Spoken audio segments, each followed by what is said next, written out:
Sveiki, trumpai apie tai, kaip galima lavinti intuiciją. Tai labai svarbus momentas intuicijos lavinimui, kad protas būtų ramus. Ir kad protas ramus, jame neturi būti tokių dalykų kaip kažkokių kaltės programų, baimės programų ir visokių kitokių. Ar bent jau tuo metu jos turėtų būti neaktyvios. Tai vienas iš elementų, aš dalinausi vaizdo įrašą apie kritiką ir jos atsisakymų. Tai vienas iš dalykų, ką yra labai gerai padaryti, norint lavinti intuiciją.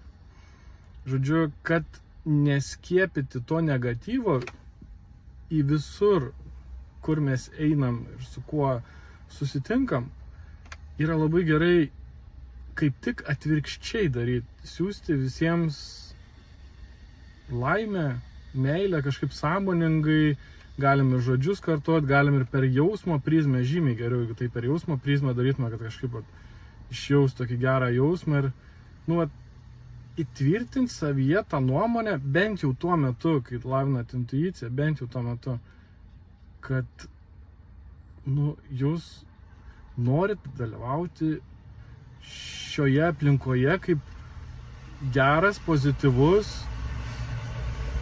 dalyvis, kuris kūrė gerą emociją kitiems, harmoningą aplinką, spinduliuoja džiaugsmu ir laimę, meilę. Ir todėl turėtų būti jums tik patys geriausi dalykai ateiti, ne? Jums turėtų jokio pavojaus nebūti tokiu atveju, nes jūs tuo metu esat nusiteikęs maksimaliai gerai. Kitų atžvilgių. Ir aplinkos, ir žmonių, ir situacijų visame kame. Ir kai mes turim tą vidinį nusteikimą, tokį, nulūžta tos programos kaltės, baimės, nerimo, nepasitikėjimo ir taip toliau. Ir tada mes vienas dalykas galim tiesiog paprastai daryti viską daug paprasčiau, be perdėto galvojimo, be perdėtų minčių. Ir kitas dalykas, kai reikia lavinti intuiciją, tai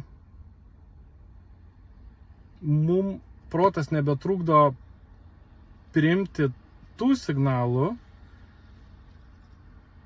kurie šiaip mums standartiškai atrodytų per daug geri mums, kad tai būtų teisybė.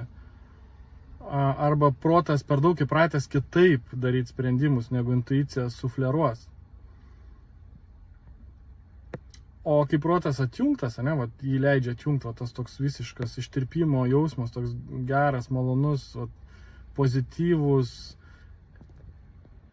jausmas, meilės, džiaugsmo, laimės, ir tada jisai taip išsijungia ir užleidžia tą poziciją tam jausminiam fonui, tą intuicijai.